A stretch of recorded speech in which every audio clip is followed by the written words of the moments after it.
If you're still having trouble with designing your very own 3D prints for your small business, you're in luck because today I'm going to show you how to make another fidget clicker that you can add to your shop today. We have Nomad Sculpt open. It's Nomad Sculpt. I'll have the app name down below if you're wondering what app this is and if you want to download it for yourself. It does cost about $20 for iOS if you have an Apple product, but I believe Samsung product, a few people told me they didn't have to buy it. I'm not quite sure. Firstly, by default, you'll have a sphere on your Nomad Sculpt app. The tool that we're going to use next is called the Gizmo tool, which is the one we have open right now with all these circles and the colorful lines. You can navigate to the Gizmo tool through the left-hand side or the right-hand side over here. All right, what I want to do is I want to grab this red circle right here and drag that outwards. This will stretch it. And I'll do the same thing with the blue circle, and this will stretch it from the front and the back. So the red one is left and right, the blue one is front and back. Now when we look at it from the default view, it looks like a squashed sphere or squashed ball. If you want it to be a bit thicker, you can move your green circle up. Go ahead and color it to whatever color you want.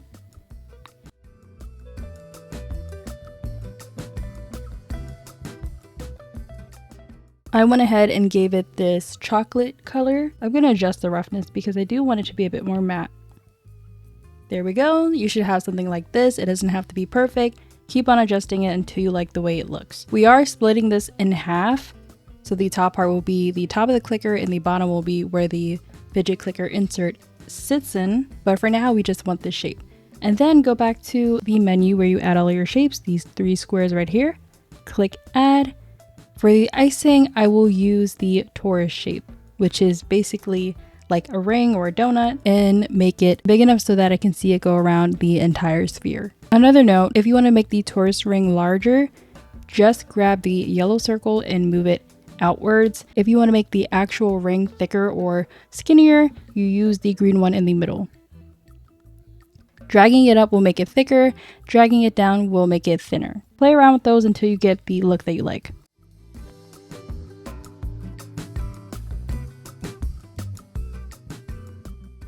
I want it to be about this thick. I am gonna mess around with it to make it look more like icing, but for now I'll leave it like this. I'll hit validate because I'm happy with it.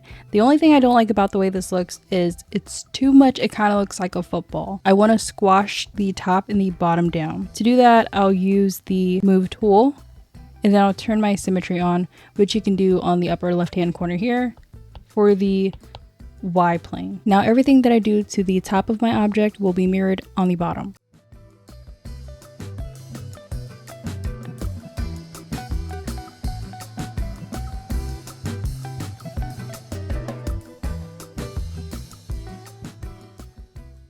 This torus ring will be connected to the sphere that we had. This is going to give it that sort of ruffled look that is around Macaron's outer ring, and then the inside has the icing. I'm going to go ahead and group them together. You can group them together by selecting both, hitting voxel, and clicking OK.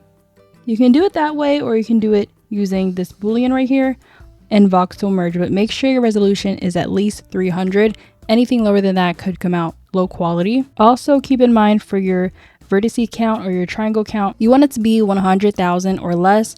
You can decimate it after you finish with creating this, but you don't want it at a crazy big number like 1,000,000, because when you go to 3D print it will actually slow down your software. It will glitch and lag, and you don't really want that if you're just trying to print out your 3D model. Now that we have this going on, what I want to do next is I want to add some details to our torus ring. We're going to go ahead and grab our crease tool right here on the right hand toolbar. And we're just going to draw some squiggly lines here. If your lines are too harsh, go ahead and lower down your intensity so that your lines aren't as harsh. And I'm just going to go around and adding a bunch of squiggly lines to give it that rough look.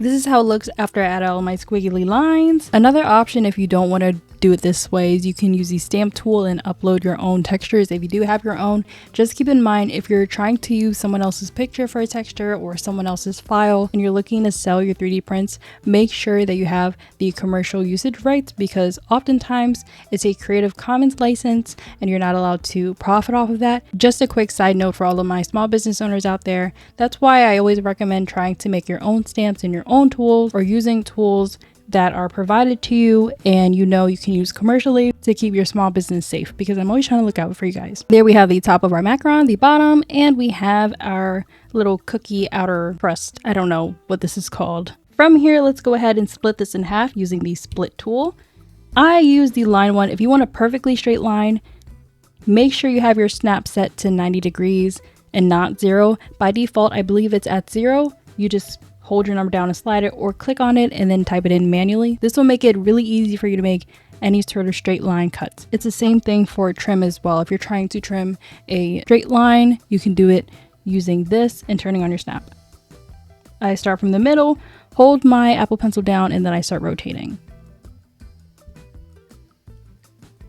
Now, if you go ahead and open your layers tab, you should have 2 layers instead of 1. We have the bottom and we have the top. I also like to name all of my layers for easy navigation.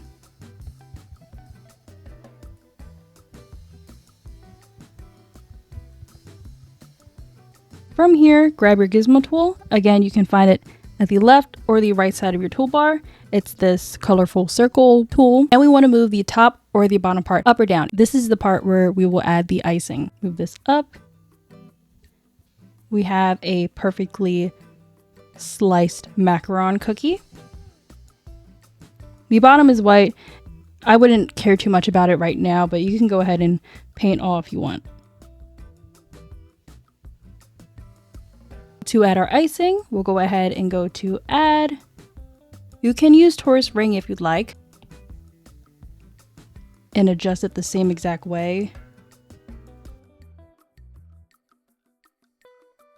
Like that, or you can use another sphere or a cylinder. Before I import my Fidget clicker cutout templates, I actually have to fill in this little hole right here, that gap that's at the bottom, because I need the bottom cutout to sit on top of this.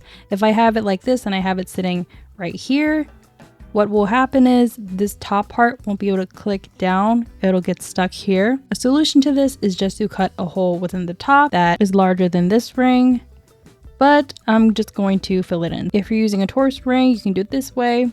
However, if you used a sphere or a cylinder, you don't have to do this because you should already have a flat surface at the top. I'm gonna select the bottom one, hit add, and add a little cylinder just to fill that space in.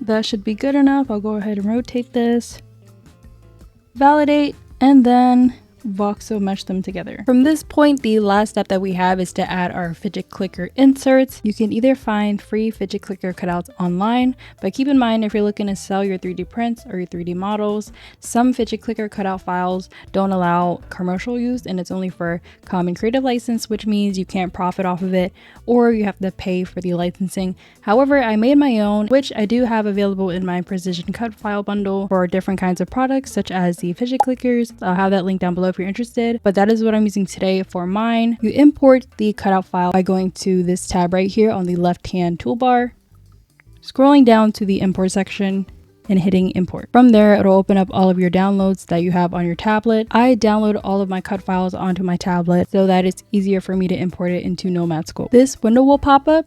Make sure you click add to scene because we want to add it to our scene, and it will tell you what files you have selected. I selected my Fidget top and my Fidget bottom.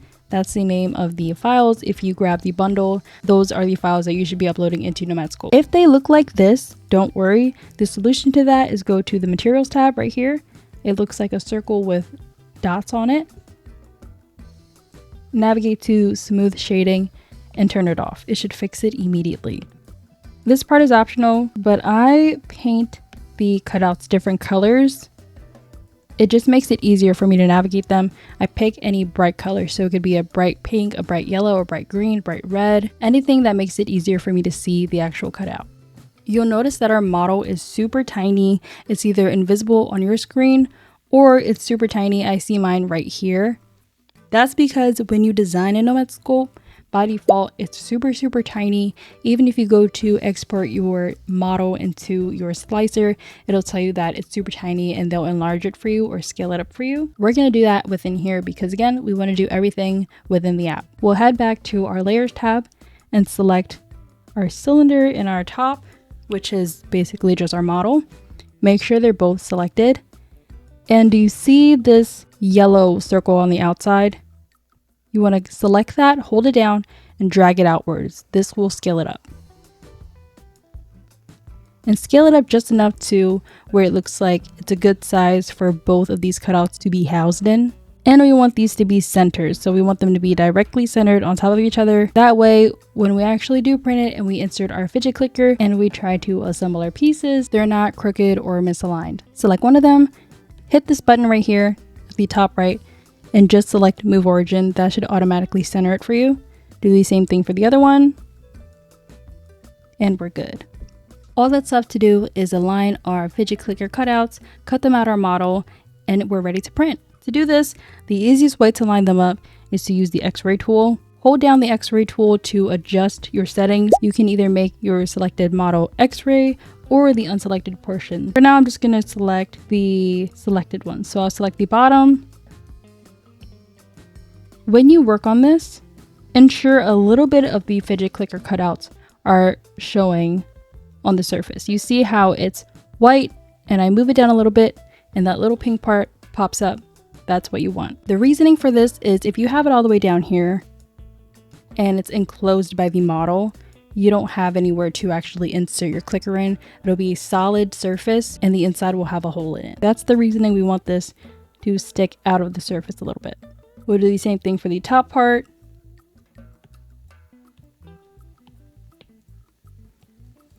For the top of the fidget clicker, you want it to be the part that has the switch on it. The little cross right there, the cross part is for the top of the fidget, and then the rectangular square portion is for the bottom. Just keep that in mind. We got our bottom, our top one is still, where is it? Like this. To make these function as holes, we have to turn this little eye off and hide it. Everything that has the eye like that means it'll show and it'll be a solid. Everything with the eyes that are crossed out and hidden, those will turn into holes. I'll select the fidget bottom and I'll select the solid bottom. I'll hit Boolean and hit this right here, Boolean. This should cut it out. Just like that. And I'll paint the inside. That is how that looks. We have our little cutout at the bottom. Do the same thing for the top. Select your fidget top, select your top model, Boolean them.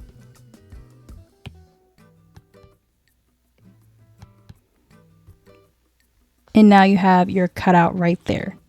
After this, go ahead and export it and then import it into your slicer, print it and see how it looks. For your export settings, from the same file tab that we used to import our fidget clicker cutouts, at the very bottom, you can export it. You can either export as an STL or an OBJ or any other file type that you need. Select it here and then hit export, then you're good to go. As a quick note, if you're new to 3D modeling in general and you don't know the difference between an OBJ and an STL file, you'll have it saved as one solid color, and an OBJ file saves the color codes. So if you go to import this into your slicer, it'll save the color codes and it'll ask you to match up the colors you want.